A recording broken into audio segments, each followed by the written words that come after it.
Virginia Department of Corrections, Red Onion State Prison. To accept this call, press 0.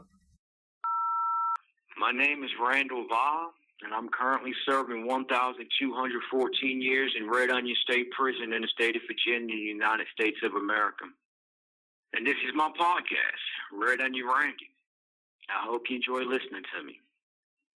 I'm not particularly sure what episode it was, but I made mention of crime being addictive. Tonight, I'm going to further elaborate on that. And it's true. Crime is one of the most addictive things a person can do. You know, people do drugs, and it's addictive. Drugs will tear your life apart. There's no ifs, ands, or buts about that. But I believe, in my opinion, that crime is way more addictive than drugs are. Because you get a rush. Wow, oh my God, is it a rush? When your heart gets to beating, your palms get sweaty, you start getting cold chills a little bit, you get anxious, your breathing starts to deepen, your nerves get a little jittery, they start firing really, really quick, sending impulses to you. Because when you're about to commit a crime, you don't think about the consequences. They literally getting caught by the police, going to prison, going to jail, it never, ever enters your mind. It does. You don't think about that. Any person who has ever committed any serious crime doesn't think about it. You don't think about getting caught because you don't believe you're going to get caught. You are. There's just way too many cameras in this world.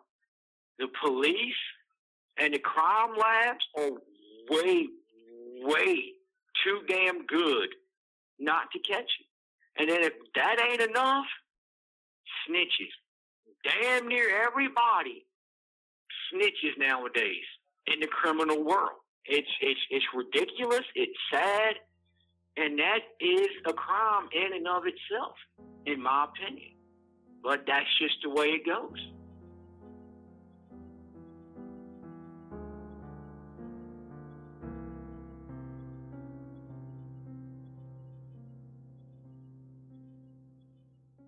I remember one of the first major crimes I committed. Yeah, I had stolen stuff. I had shoplifted. I had gone into stores and, you know, I'd stolen candy bars. I'd stolen packs of bubble gum. And sometimes I would go back to the drink aisle and I would open a drink up and I would chug it real quick and then I would, you know, put it back, throw it away, whatever.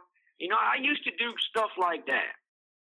I'd stolen some toys from like kids in elementary school and whatnot. I remember one time I stole some Ninja Turtle figurines. I grew up dirt poor. I mean, people who were dirt poor had more than we did. This one kid had, and he come from a very nice family, you know, and I can remember being mad at him because of the money his parents made. I was mad at this kid. So I stole his Ninja Turtle figurines, and you know, I took them home, and I think I maybe had them, played with them for like 3 or 4 days, and then I have literally no clue what happened to them after that. But I had done little small stuff like that, just little, you know, stealing, and I really, you know, at the time I didn't know better. I mean, I know you weren't supposed to steal, but I'd never thought about it, and you know, in like an honest way, like, hey, why am I doing this? What am I doing this for? And, you know, is it wrong? Is it good? Should I stop? Blah, blah, blah. No, I just saw something I wanted, and it didn't cross my mind to not take it. I'm supposed to take it if I want it. It's the only way I'm going to get it. My first really kind of big crime was me and a foster brother named Taco. You know, I had just gotten out of the New Dominion Wilderness Program, and I was in his foster home in Stanton, Virginia. Me and Taco, that was his nickname. He was a Spanish dude. We decided to go to school and holler at these 2 girls, you know, and as pretty much every teenage boy alive, we trying to get some ass. So we get there, we get these two girls, we're talking to them and everything, and behind the school, like maybe 50 feet behind the school, is this barn. If I remember correctly, the barn belonged to one of the members of the Statler Brothers, which was, it's a really big gospel group here in the United States. So me and Taco would talk the girls into going into the barn with us. Now, it's the middle of November. I think probably like the second week of November, if I remember correctly, because it hadn't been Thanksgiving just yet. So I know it was before that. It was rainy and dreary outside. It was cold. I sit there and there's this old metal feed bucket. I put some straw and some little pieces of wood in there, and I pull out a Zippo and I get it going. So we got a little fire, it's a little bit warm. So I'm talking to the girl, I'm kissing on her, I'm doing my best to get her to slide up in one of the stalls with me. And, I'm saying, I do what every teenage boy dreams of. Unfortunately for me, my game wasn't as good as I thought it was. And she wasn't going for it. And Taco's girl, she wasn't going for it neither, which I can't blame them. It was cold as hell out there. And so, after like maybe 20, 30 minutes, they were like, you know what? No, we're gone. We don't want nothing to do with y'all. And they left and went into the school.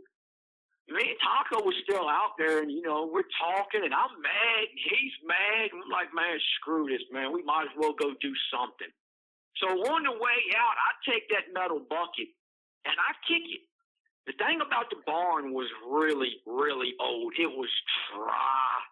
I mean, like, it was so dry, it made dust seem wet. That damn barn went up in a blaze of glory. I mean, I've never seen something. It could have been soaked in gasoline and it would have went up any faster. So me and Taco, we run. Now, as we're running around the side of the school to get around to the front side where the parking lot and everything is, we hear sirens. So we look up, up the hill once we get around and we see a fire truck coming. Now, evidently, one of the teachers or somebody must have seen the smoke, coming out the rafters in the roof or whatnot, and it called the fire department. So I kind of panicked. I panic a little bit, and, Taco's like, man, what are we going to do, man? What are we going to do? And I'm like, man, screw this. So I start looking in the cars, and I finally find this Buick. I believe it's a LeSabre. It was like an 83 or something like that. I'm not 100% positive. But white car, front wheel drive, and it's got the keys in it. So I open the door, I slide in, Taco jumps in the passenger seat, I start it up. Man, we drive off, we haul ass, we're gone. We head up over the mountain and everything, and wow, man, stealing that car. And that's like the first big crime I ever done. And I'm driving at the same time, which is, beyond getting some ass, is literally the second most important thing to a teenage boy, is driving a car. So I'm driving. It's stolen, man. We got the fire department coming this way, the cops coming this way. We're sitting there doing our best to play it cool, driving up the damn road past them and everything, hoping we don't get pulled over. And I feel so alive.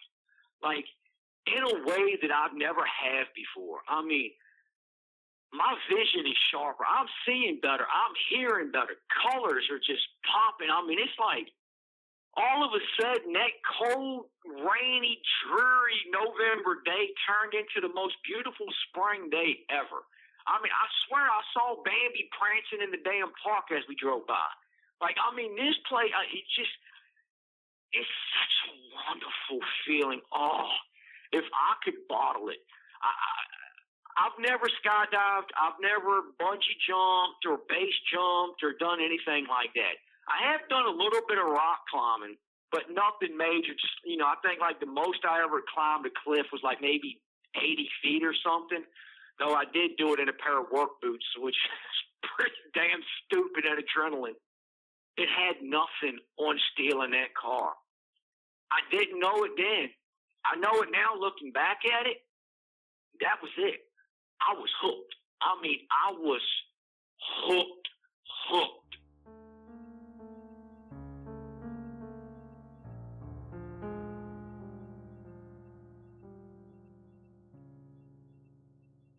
I started looking for stuff to do, and as we got over there, we wound up, the car wound up breaking down on us because I took it 4-wheel drive, off-road. It was not 4-wheel drive. And I broke the, what was it? It's the thing that connects the steering wheel to the front wheels, that allows it to turn. I snapped that. And I was in a parking lot over in, where was that at? I can't remember.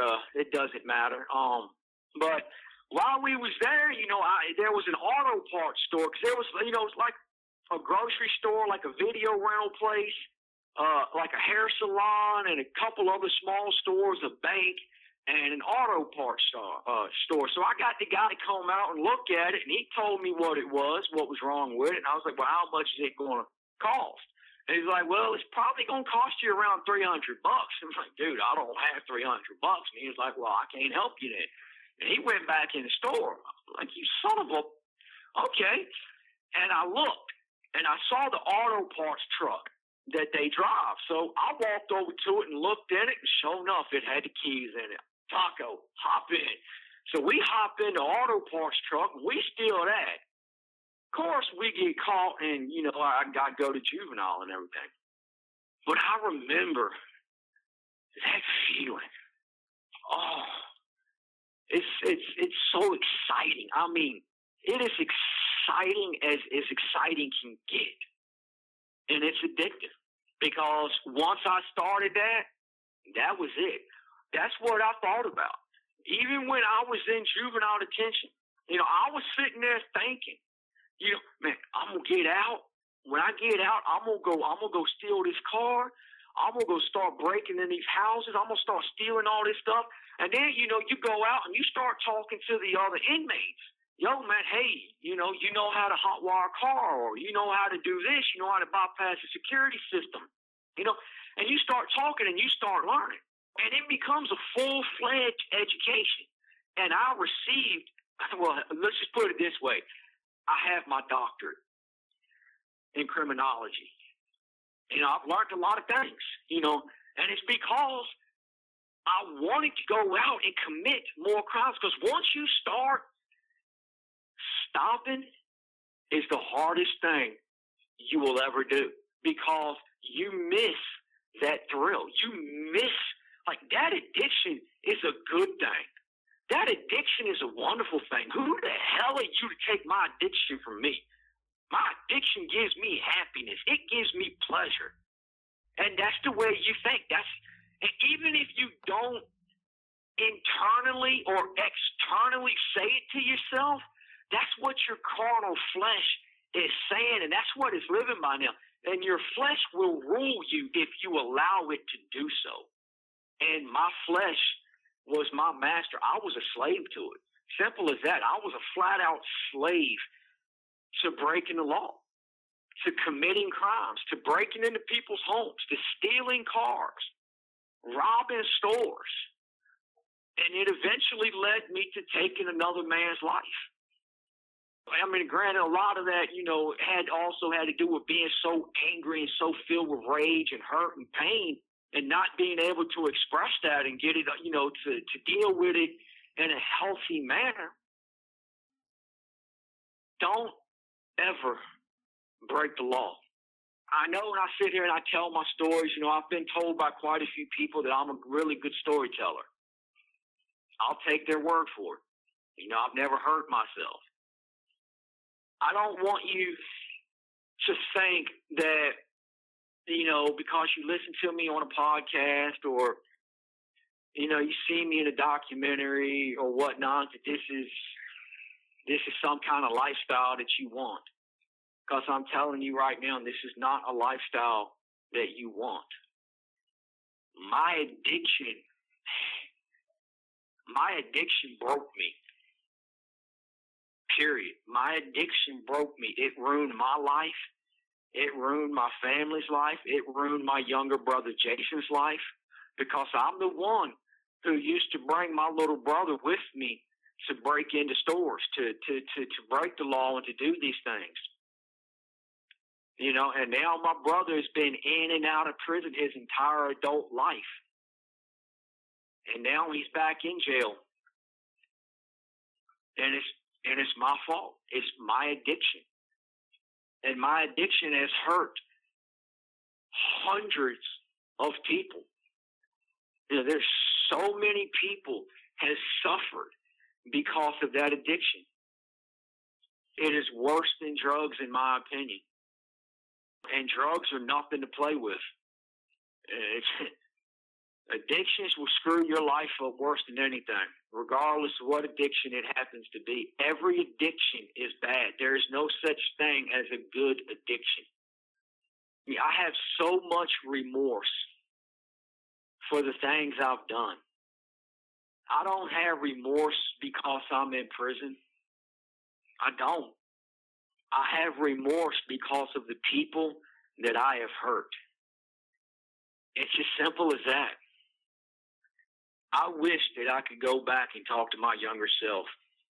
I wish I could go back to that moment in that barn. And I wouldn't even tell him, hey, don't do this, don't do that, man, blah, blah, you dumbass, you're going to spend your life in prison, you know. I wouldn't tell him none of that. I would just simply just look him in the eyes and say, hey, man, I know life sucks. I know it's tough, and I know it hurts. I know exactly what you're going through. Yeah, my dad beat the living hell out of me, too. Yeah, I've never had anybody believe in me. Never had anybody who truly, genuinely cared about me, gave a damn about me. I understand. But let me tell you something, man. I believe in you. You have so much potential in you. There's so much good that you can do. You have the ability to touch other people's lives. You have the ability to be a light in this world. You know, it's your choice of what you want to do. And I get it. I know what that rage would do to you. I know how it will destroy your life. You know, it destroyed mine. I spent the overwhelming majority of my life in prison because I couldn't deal with my rage. I couldn't talk about it. So, man, go and find people and just ask them, hey, man, I need help. Will you help me? Will you help me get on the right path, man? Will you help me deal with this anger? Will you just help me carry this pain? And most people will probably tell you no, but don't quit. Don't give up on the world, because eventually you will find one person who will help you. And if you find that one person, it will change your life. And you will have a life that is truly worth living. And that's what I'm saying to everyone out there. To all of you who are struggling, to all of you who are going through something, whether it's losing a loved one, whether it's sleeping pills, whether it's overwhelming medical debt, you know, to go to college to become a doctor, whether you've been abused by your father or your mother, or you've been raped or molested, I believe in you. Don't give up. Don't stop. Don't quit. There is someone out there who will help you. There is someone out there who loves you and who cares about you. And if you can't find someone, then go to my website. You will find the address to write me, or you will find the email address to email me, and I will be the one to help you carry your pain. I'm strong enough to do it. Just don't give up on yourself. You have 1 minute remaining. Don't allow yourself to escape your pain, to escape your life through an addiction. Because my addiction broke me, and I guarantee you that your addiction will break you. Don't go down that road. I'm begging you. Don't go down that road. This is Red Onion Randy. I hope you enjoyed listening to my podcast. For those of you who listen to me on Apple Podcast, I would truly appreciate it if you would review me and rate me. And for those of you who have already done so, God bless you. Thank you. Take care and stay safe.